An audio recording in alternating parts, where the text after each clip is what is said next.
Bueno, cambio de variables integrales múltiples. Empezamos con la idea de que queremos calcular una integral como esta, una integral doble en coordenadas x, y sobre un dominio, ¿no es cierto?, de integración, y suponemos que f es integrable, pero miramos un poco la función y vemos de que es difícil calcularla en cartesiana o prácticamente imposible. Entonces nos proponemos con la idea de hacer un cambio de variable, como hacíamos en análisis 1 cuando se nos complicaba integrar en x, ¿no es cierto? En este caso tendríamos que suplantar dos variables, la x, y, por variables nuevas. Entonces echamos mano a una transformación donde a x la reemplazaríamos por una función t1 de v, aparecerían las nuevas variables acá, ¿no es cierto? Y ahí la reemplazaríamos por una función t2 de v. Entonces estaríamos en presencia de una transformación que va de R2 en R2, ¿no es cierto? Es decir, R2 de un plano v a un plano xy, que es a través de la transformación t, ¿no es cierto? Donde ese sería el dominio en el plano v, que al transformarse por t nos daría el dominio d, que es el dominio original de integración en variables cartesianas.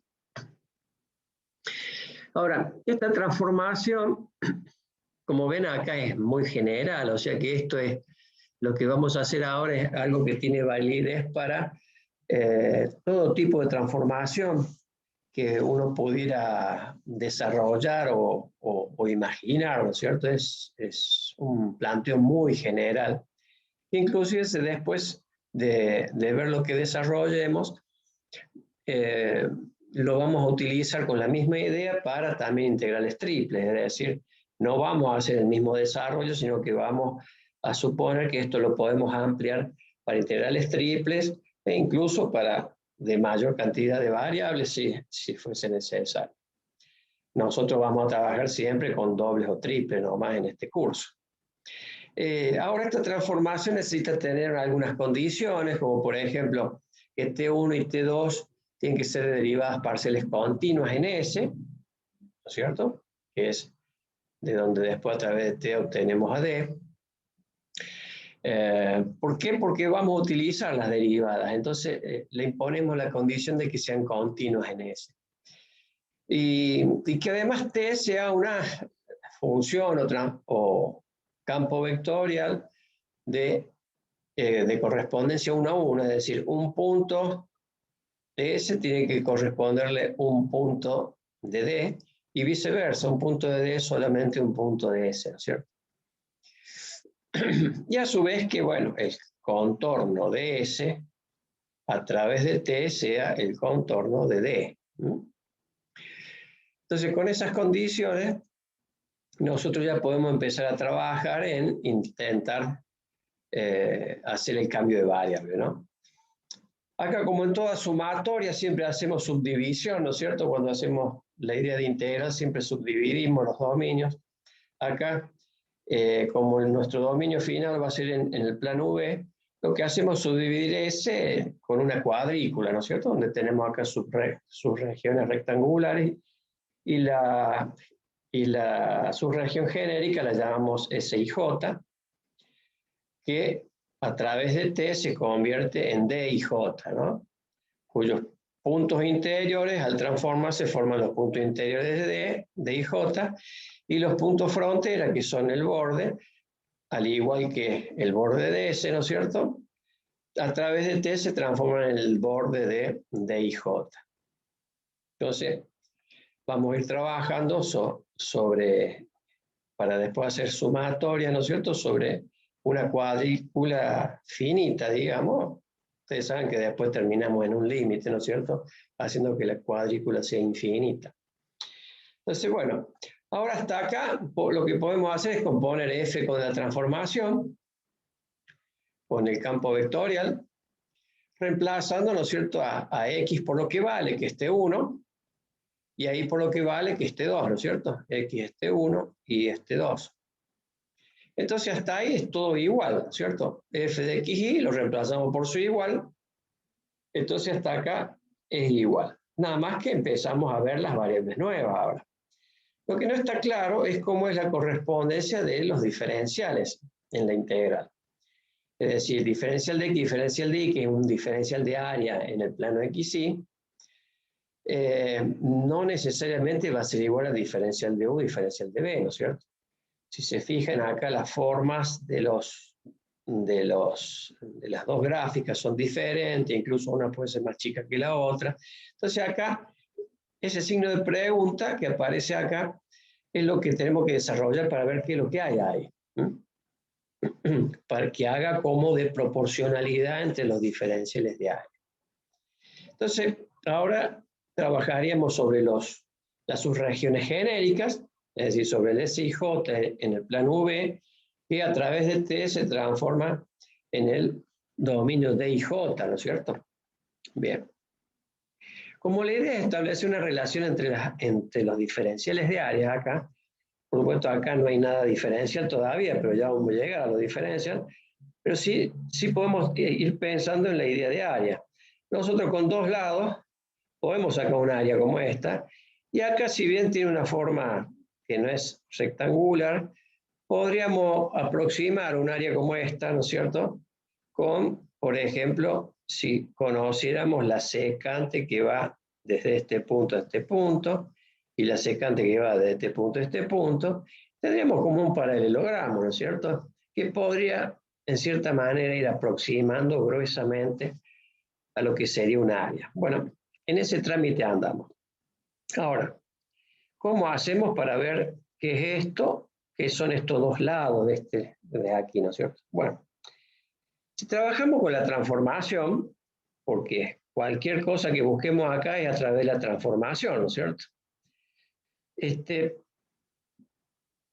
Podemos ver una cosa, que si hacemos B constante, B y J, de acá tenemos este puntito de acá, es el UI BJ. Este lado que está acá tiene B constante. Siempre va a tener todos los puntos van a tener componente BJ. Mientras el U varía, ¿no es cierto? Acá, desde UI hasta UI más delta UI. Ya al llegar a este punto, ¿no es cierto? Bien. Si nos fijamos, tendríamos una transformación con U variable, B constante, y T, por supuesto, sus componentes T1 y T2 igual. U variable, B constante, U variable, B constante. Esta es la forma vectorial, ¿no es cierto? Con el I y con el J. Ahora, ¿qué pasa? Si yo dejo constante una de las variables, ¿qué va a pasar? Esta campo vectorial que es de R2 en R2 se va a comportar como una función vectorial de R a R2, ¿no es cierto? Porque está variando U solamente en este ladito. En este ladito. Entonces, al comportarse como una función vectorial, sabemos que las funciones vectoriales tienen como gráfica la gráfica de la imagen, que es T1 y T2, que en este caso sería XY, ¿no es cierto? T1 es X, T2 es Y, en el plano XY, y donde U sería el parámetro. Y sabemos de que esto nos da una curva en R2. Esa curva suponemos que es esta, ¿ve? T, U variable, BJ, constante. Suponemos que es esta. Podríamos haber supuesto otra cosa. ¿Por qué partimos de acá? Bueno, porque hemos supuesto que la imagen de este vértice, que es UIBJ, a través de T es el XY y J, es este vértice. Podríamos haber supuesto otra cosa, que el vértice sea este, o que el vértice sea este, o que el vértice sea este. Bueno, elegimos este porque elegimos ese, ¿no es cierto? Entonces, a partir de acá, yendo con este dominio, en la transformación nos da, con variable única U, nos da esta curva. Y lo mismo hacemos si, pensando en que si U es constante, es decir, con este lado, donde UI, todos estos puntos tienen componente U constante UI. Y lo único que varía es el B, que es B desde BJ hasta BJ más delta BJ. Está este punto de ahí. Entonces nos va a pasar lo mismo, es decir, voy a tener una transformación cuya única variable va a ser b, con el u constante, donde x e y le pasa lo mismo, y me va a formar otra curvita, que a partir del mismo punto de imagen, que es el x y sub y, se hace la otra curva, ¿ve? Que es el t, u constante y b variable.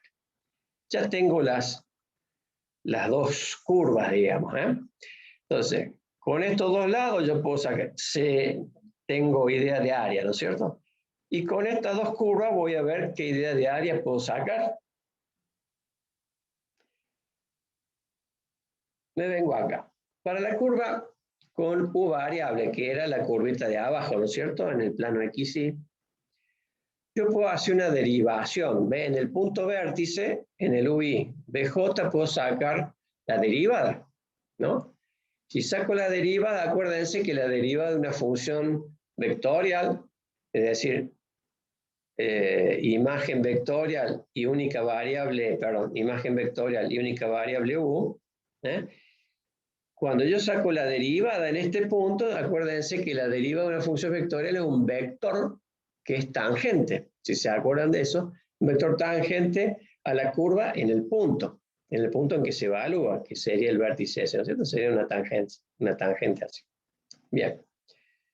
Entonces yo, como la curva depende solamente de u, puedo derivar respecto de u nomás. Entonces, tengo mi vector derivada.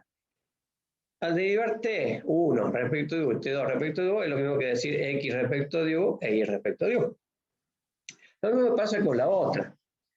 La t con u constante y b variable es la curvita del costado izquierdo. Entonces yo la puedo derivar solamente respecto de b, porque depende solamente de b. Acá ya directamente lo pongo como derivada de x respecto de b, derivada de y respecto de b. Este también es un vector tangente a la curva, a esta curva ahora, a partir de este punto, ¿no? Un vector tangente ahí. Ahora, seguimos elaborando. Vamos despacio. Es decir, acá dice, podemos aproximar la figura de IJ, que es la transformada de SIJ, con un paralelogramo dado por las vectores secantes, que es lo que le había preanunciado hace un rato. Le vamos a llamar al vector secante A, al que varía solamente la parte de U, es decir, a la secante de la curva de abajo. ¿Cómo es esa secante? Bueno, esa secante es restar este punto que está acá menos este punto que está acá y me va a dar un vectorcito secante, ¿no es cierto? Este punto que está acá, ¿cómo es? Es la imagen, este punto final acá es la imagen de este punto. Este punto es UI más delta UI, ¿no es cierto? Con B constante que es BJ. ¿Eh? Entonces, fíjense, es TUI más delta UI BJ, menos el punto vértice. ¿Eh? Y el B es el otro secante, un vectorcito secante que va a ser de la resta de este punto que está acá con el punto vértice de este original, ¿no es cierto? El XY sub y. ¿Cómo es este puntito?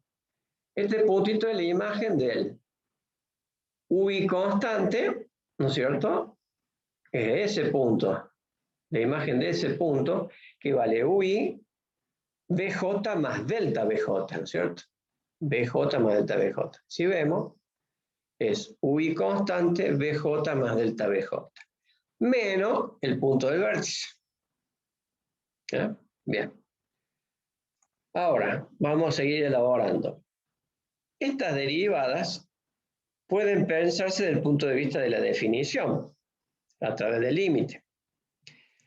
La derivada de t respecto de u en el punto vértice, ¿no es cierto? En el punto UI BJ, es el límite de la función incrementada en u, ¿no es cierto? Menos la función sin incrementar, dividido el incremento de u. ¿Sí? Eso es cuando delta U tiende a 0, ¿no es cierto? Y la derivada respecto a B es similar, es decir, es la función incrementada solamente en B, BBJ más delta BJ menos la función sin incrementar dividido el incremento de la variable, que es delta BJ, ¿no es cierto? Cuando delta B tiende a 0. Ahora, si se fijan, esto que tengo en el numerador, en este cociente incremental, el numerador del cociente incremental es igual a A. Fíjense que es exactamente igual que el de arriba, ¿ves? UI más delta UI, BJ, menos la transformada del punto, ¿no es cierto? Del vértice. Y lo mismo, este es A, el numerador este. Y este es B, la secante B, ¿ves? Que es BJ más delta B, BJ, ¿ves? Menos el punto de vértice, ¿no es cierto? O sea que en el límite, cuando nosotros hacemos límite, y debido a que las derivadas son continuas, que dijimos de que las íbamos a tomar como continuas, como premisa, porque las íbamos a usar, ¿no es cierto? Al ser continuas me permite, quiere decir que el límite existe, porque existe la derivada, y por que existe el límite, cuando delta UI tiende a 0, es decir, viene en el límite, mi cociente incremental difiere de la derivada en apenas un épsilon. ¿Eh? Lo mismo va a pasar con esta otra derivada. Por lo tanto, cuando tiendo a 0 el incremento en ambos lados, mi componente A, es decir, la secante A, que es el numerador, puede decirse que es aproximadamente igual a la derivada respecto de U por el incremento de U, pasando delta UI al primer miembro. ¿Eh? Eso en el límite. Siempre cuando estamos en el límite podemos decir que mi numerador es aproximadamente igual a la derivada por el incremento. Y acá lo mismo, el B, que es el numerador, en el límite va a ser aproximadamente igual a la función derivada respecto de B por el incremento de B. ¿Eh? Y eso es lo que ponemos acá. ¿Eh? A, que es la resta que vimos, B es la resta que vimos, es aproximadamente igual a la derivada por el incremento y en este segundo caso igual a la derivada respecto de B por el incremento de B. ¿Ya? En el límite, solamente podemos decir son aproximadamente igual cuando hemos hecho el límite. Ahora, acá lo que hicimos es un gráfico grande, por lo tanto no estamos en el límite todavía, ¿no es cierto? No estamos en el límite. Ahora, por supuesto, esta sería la secante B, esta es la secante A, y por supuesto son bastante diferentes a la tangente de U por delta UI porque no hemos hecho el límite todavía acá en el gráfico. Pero tampoco podríamos hacer un gráfico si estuviésemos en el límite, ¿no es cierto? Porque sería tan puntual que no se podría ver. Entonces, tendríamos, en este caso, ni el tamaño ni la dirección son similares para la secante con respecto a la tangente. Fíjense que acá aparece por delta UI y por delta BJ. Estos deltas son números, es decir, es escalar, por lo tanto no cambia la dirección del vector de los vectores derivadas. Por eso esta multiplicación termina siendo un vector que tiene la misma dirección que la tangente, ¿no es cierto? Y en este igual. Pero ¿qué pasa? Cuando yo tiendo delta UI a 0 y delta BJ a 0, ya estoy haciendo límite. ¿Qué pasa? Los vectores secantes tienden a hacerse tangentes. Por supuesto, va a ser mucho menor que este tamaño, ¿no? Y lo mismo pasa con esta otra. Es decir, este vector secante, cuando yo tienda delta UI a 0, va a tender a ser tangente, que es cuando ocurre esta igualdad en el límite, ¿no es cierto? Entonces, cuando yo tiendo el límite, mi delta IJ ¿no es cierto? ¿Qué va a ser?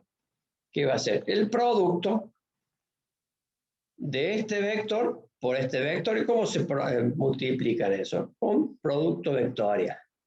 ¿Bien? En este caso, le pongo las barras de módulo porque no me interesa yo sacar un vector área vectorial, que sé que se puede hacer, ¿no es cierto? Vos multiplicas los dos vectores, los dos vectorcitos, y te va a dar un vector área vectorial, que la dirección de ese vector área es perpendicular, ¿no es cierto?, a los dos vectores que se multiplican. Pero no me interesa eso, me interesa solamente la magnitud, por eso le saco el valor absoluto. Y esta igualdad igual a esta otra, ¿por qué? Porque saco los incrementos que son positivos, los saco afuera. Y entonces ahora me empiezo a ver qué es TU por TB. Y después lo voy a meter de nuevo acá adentro, ¿no es cierto? Pero primero voy a ver qué es TU producto vectorial TB. Los dos vectores, que son los dos vectores derivadas, se pueden obtener a través de esta operación, que ya la sabemos hacer, ¿no es cierto?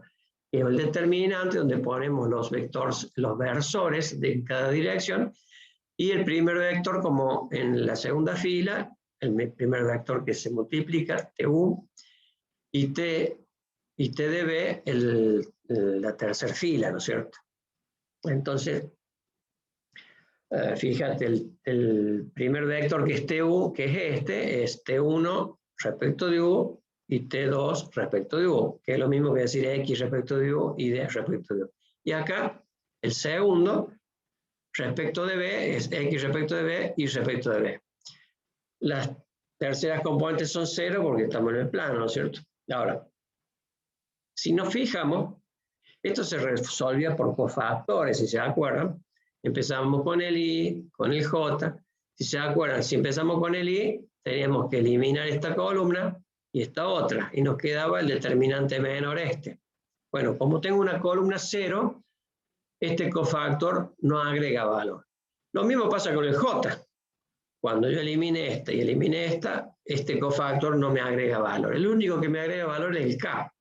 Cuando me elimino esta columna y esta fila, me queda el determinante menor, que es este, por el cofactor K, y el menos 1 por la posición.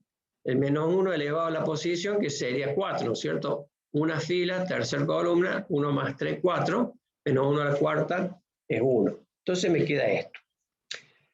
¿Qué hice acá? Hice la transpuesta. ¿Para qué?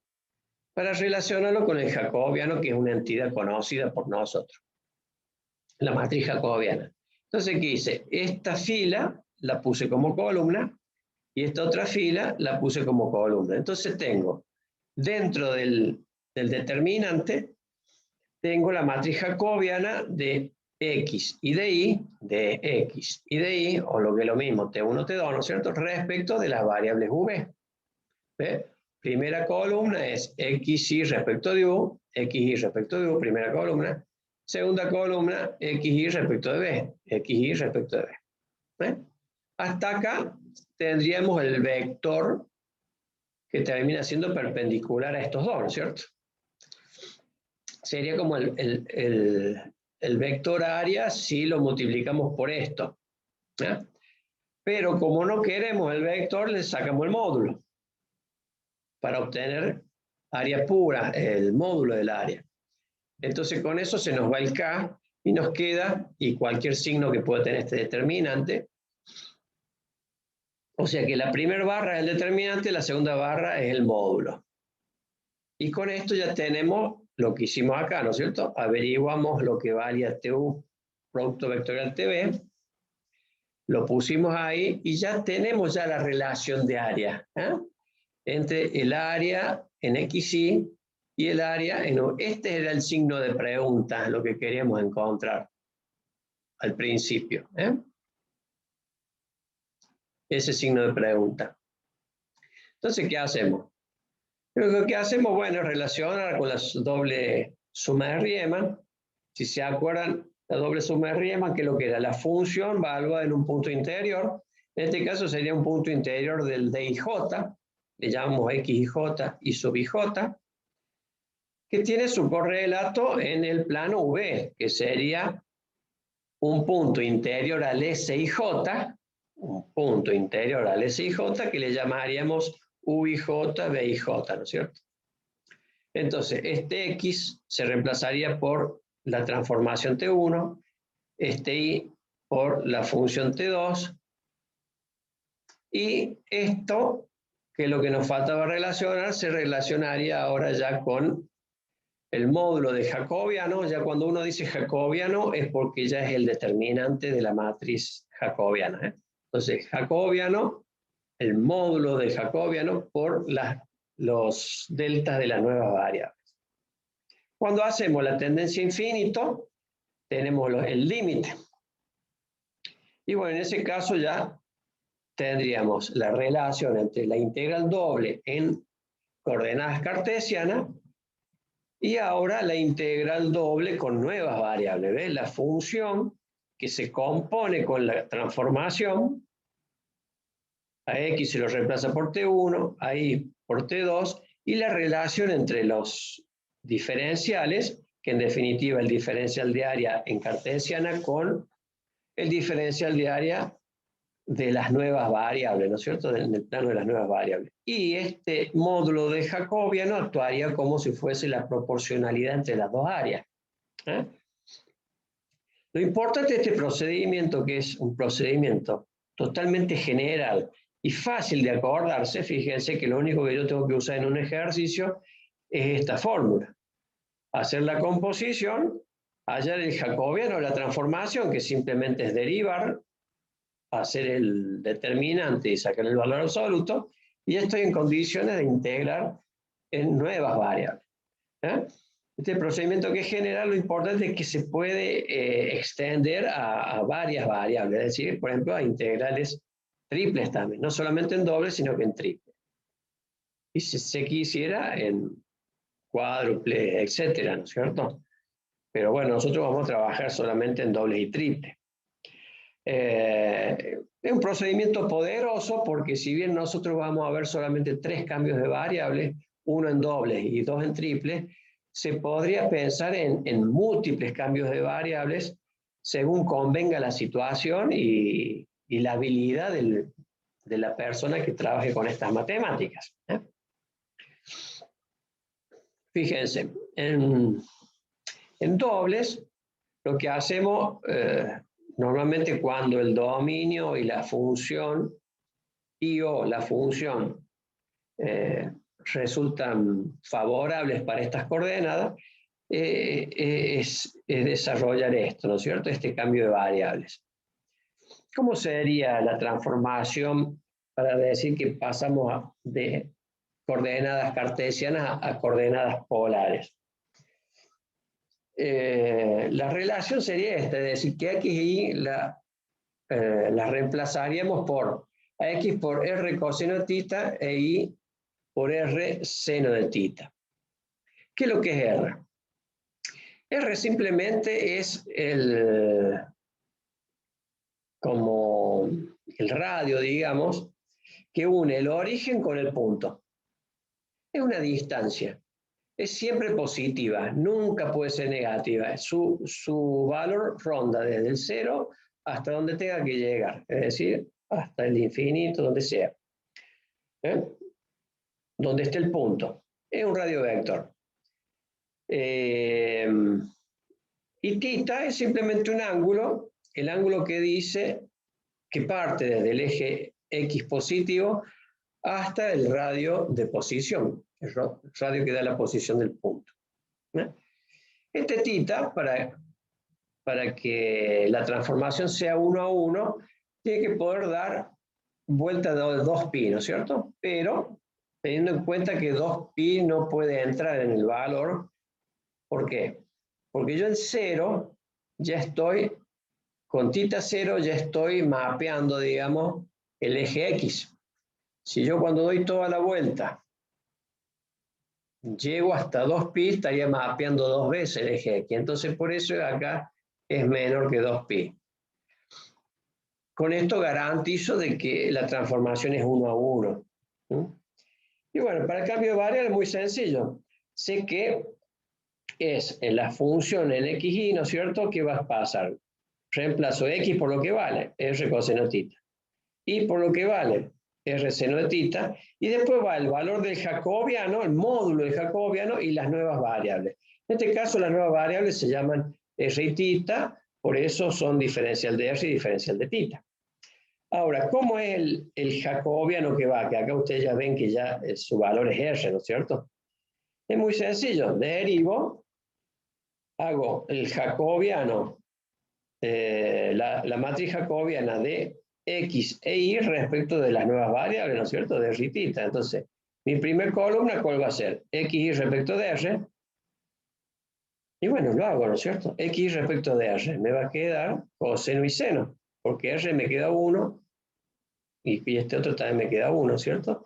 Y coseno tita y seno tita serían las que me quedan. Y la segunda columna sería xy respecto de tita. Entonces, r me queda como constante, por eso aparece como factor, y el coseno se deriva como menos seno, y el seno se deriva como coseno. Entonces acá es sencillo, coseno, hago el determinante ahora. Coseno por coseno, coseno cuadrado, por r, ¿no es cierto? Menos, se me hace más, seno cuadrado por r. Factor común r, coseno cuadrado más seno cuadrado, sabemos que es 1, me queda r. Con el módulo, ¿no es cierto? Me queda r. Y bueno, siempre que hagamos coordenadas polares, el módulo del jacobiano va a ser r. Siempre, porque usamos siempre la misma. En polares siempre es la transformación, ¿no es cierto? Entonces es muy sencillo trabajar con este cambio de variable. Ahora, ¿cuándo se puede aplicar? Acá vamos a ver dos ejemplos de cuándo conviene aplicar coordenadas polares. Fíjate, acá dice, calcula la integral, tengo una raíz cuadrada con x cuadrado más y cuadrado, con un dominio que está definido acá, ¿ves? Fíjate que me dice, x va de 0 a 4, o sea, de 0 a 4 es una región, ¿no es cierto? Que va a todos los puntos del plano aquí de 0 a 4. Pero esto me dice que y va de 0, 0 sería el eje x, ¿no es cierto? Y 0 hasta y igual a esto. Si se fijan, si yo paso elevo al cuadrado, esto me va a quedar y cuadrado acá, si paso me queda x cuadrado más y cuadrado igual a 16, que es esta, ¿no es cierto? Es la ecuación de una circunferencia de radio 4. Pero claro, como es raíz y raíz positiva, es la parte de arriba de la circunferencia. Pero hago un cuarto, ¿por qué? Porque x va de 4 a 0. Entonces me queda este cuartito de círculo termina siendo mi dominio de integración. ¿Ahora qué hago? Bueno, les quiero mostrar por qué en xy no me conviene. Entonces hago en xy. Digo, la integral sobre d es igual. Integro y o x es lo mismo acá porque la función es simétrica respecto de xy y el dominio también más o menos simétrico respecto de xy porque es corto círculo, ¿no es cierto? Entonces puedo empezar con x o puedo empezar con y. Bien, mi función la tengo acá. Si empiezo con y, va a ser desde mi primer límite. Acuérdense que en doble, el primer límite es una línea, el límite inferior y el límite superior son líneas, ¿cierto? Después la última son entre punto y punto, pero las primeras dos son líneas. Sería desde i igual a 0, ¿ves? Desde i igual a 0, tengo todo mi dominio entre dos curvas, ¿no? Entre i igual a 0 e i igual a la raíz de 16 menos x cuadrado. Entonces, la podemos considerar como tipo 1, ¿no es cierto? Entonces, es de i igual a 0 hasta i igual a la raíz, ¿eh? a la raíz de 16 menos x cuadrado. Como integro y, mi límite tiene que estar en función de x. Cuando es variable, en función de x. Para poder eliminar la variable y. Bueno, una vez que integro y, se supone que ya la integré, ¿no es cierto? Lo que me va a quedar es integrar x, obviamente. Integrar x es lo que me quede. Eliminando y, lo que me quede va a ser función en x, ¿no es cierto? Entonces ya va a ser un integral del análisis 1, donde se integra en un intervalo entre 0 y 4. Por eso va el 0 acá y el 4 acá. Bien. Pero ahora, en este planteo ya vemos que hay un problema. Primero, ¿cómo se integra esto? Bueno, vamos a una tabla. Sacamos de la tabla todo lo que nos diga que tenemos que poner, ¿no es cierto? Pero después tenemos que evaluar la variable y la tenemos que evaluar en esta raíz. O sea que se nos hace un matete en la función, ¿no es cierto? Una cosa grande para integrar después. Entonces decimos, no, esto no lo hacemos por coordenadas cartesianas. Vamos a ver qué pasa con las polares. De paso vamos viendo qué tipo de dominio y qué tipo de función son aptos para polares. Acá pongo polares. X igual a R coseno tita igual a R seno tita. Acá una simplificación en la notación. Hago el módulo de jacobiano igual a R. Siempre igual para cuando hago polares. Esto lo pongo a propósito acá para no olvidarme. Es muy común en los prácticos.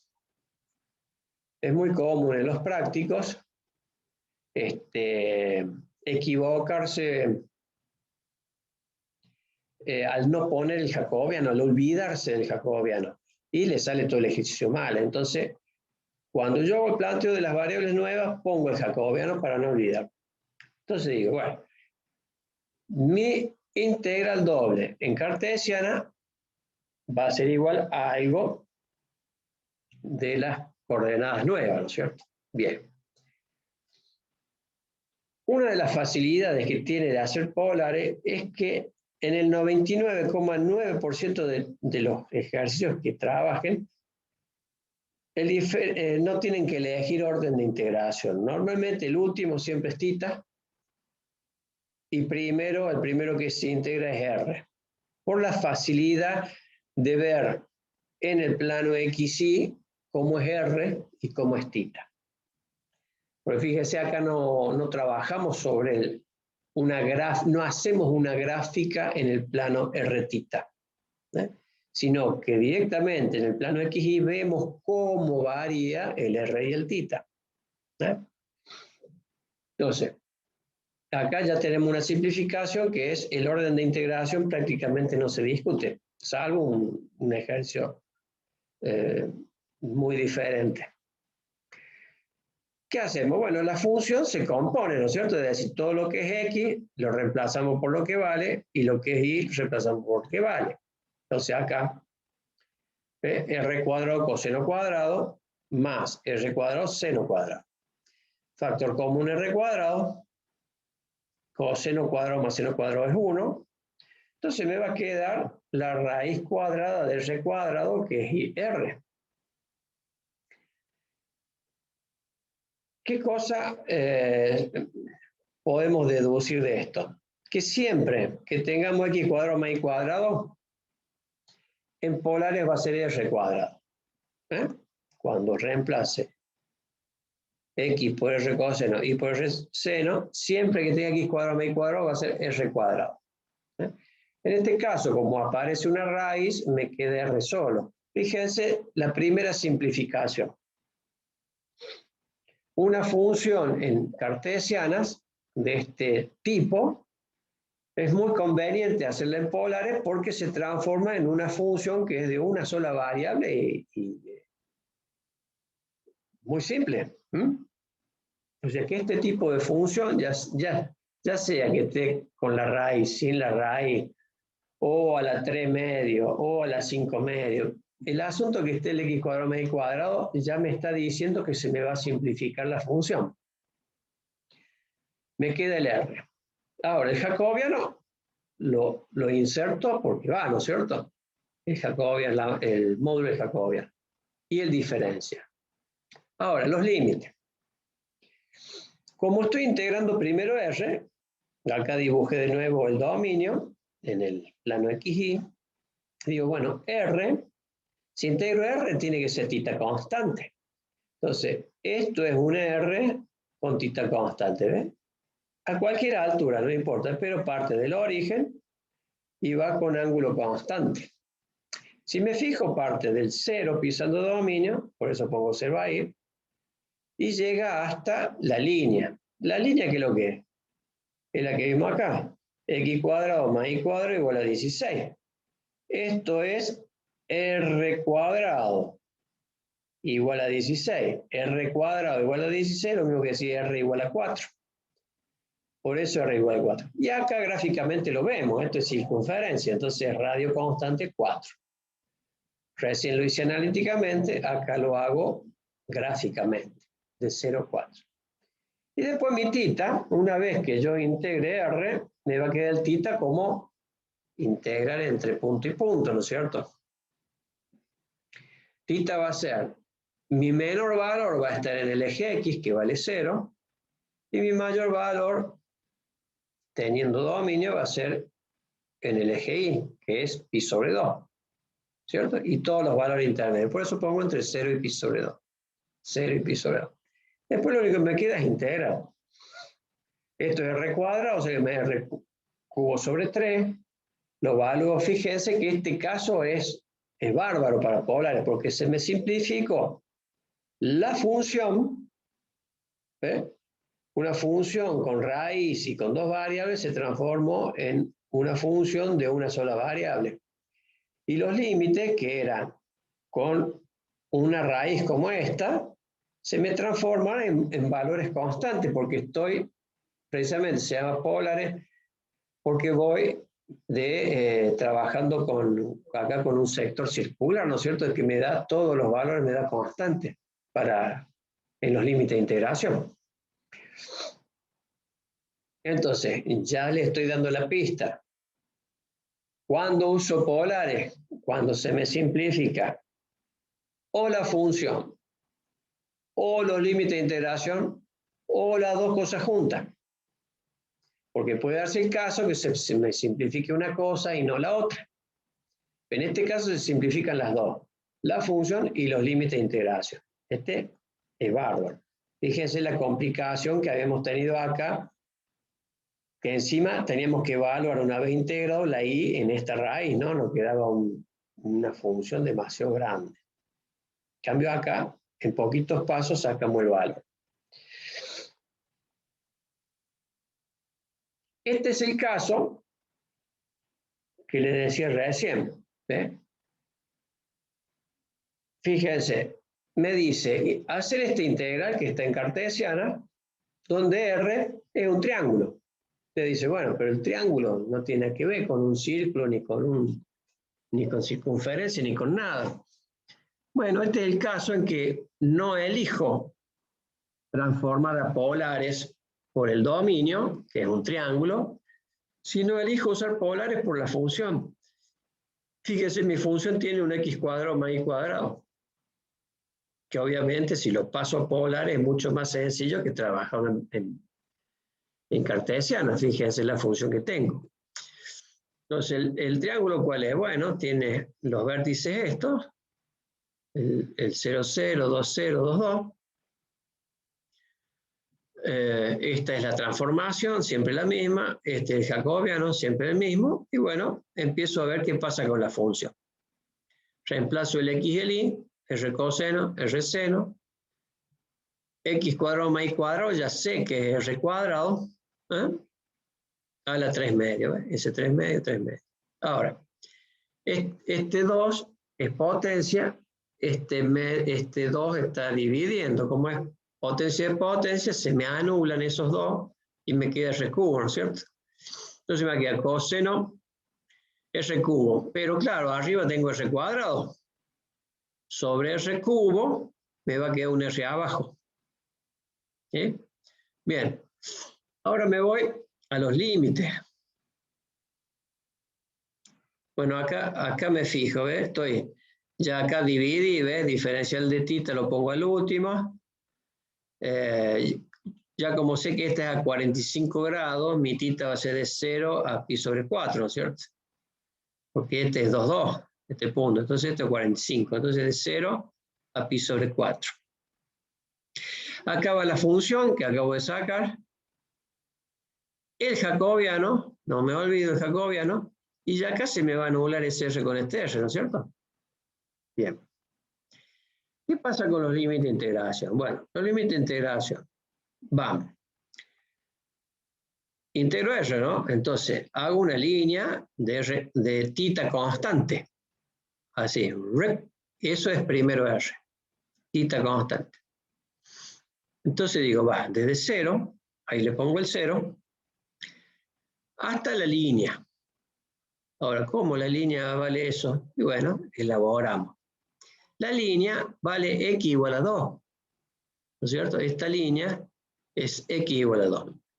Entonces digo, bueno, pero x igual a 2 es lo mismo que x igual a r coseno, ¿cierto? Entonces, en esa línea, r vale 2 sobre coseno, en esa línea. ¿Ve que despejo r? Por eso pongo ese límite. Y está bien porque integro r depende de θ. Ahora ustedes me dirán, bueno, ¿estará bien, estará mal? Bueno, una idea práctica es decir, bueno, si yo hago, porque ven que el R según el punto que corte, es más chico abajo y más grande arriba, ¿no es cierto? Bueno, fíjense, cuando yo tengo θ más chico, el coseno es más grande, ¿no es cierto? Divido el coseno más grande está dividiendo, entonces significa radio más chico. Y cuando voy subiendo, mi coseno es más chico, ¿no es cierto? Cuando voy subiendo en grados o en radianes, mi coseno es más chico, entonces mi radio es más grande. ¿Ve? Hay una relación conceptual ahí que me está diciendo que está bien. Bueno, aparte esta es una ecuación sencilla, o sea que, bueno, y se trabaja con esto, ¿no es cierto? El R se nos va, todo esto que es θ puede pasar con θ, coseno θ, seno θ pasa con θ, y lo que integro es el diferencial de R, que me da R entre 0 y 2 coseno θ. Bueno, acá sigo integrando, se me van los cosenos, me queda un 2 menos coseno θ, y bueno, y acá aparece el resultado. Tengan en cuenta en la práctica, sobre todo si estoy apurado, no siempre las evaluaciones en las funciones circulares, las funciones trigonométricas, no siempre evaluar en 0 es 0. O sea, tengan cuidado con eso porque es muy común que cuando uno está apurado, evalúa y pone 0, ¿no es cierto? Evaluación en 0. No es, en este caso no es así, ¿no es cierto? Bien, y ahí estaremos terminando la clase de hoy.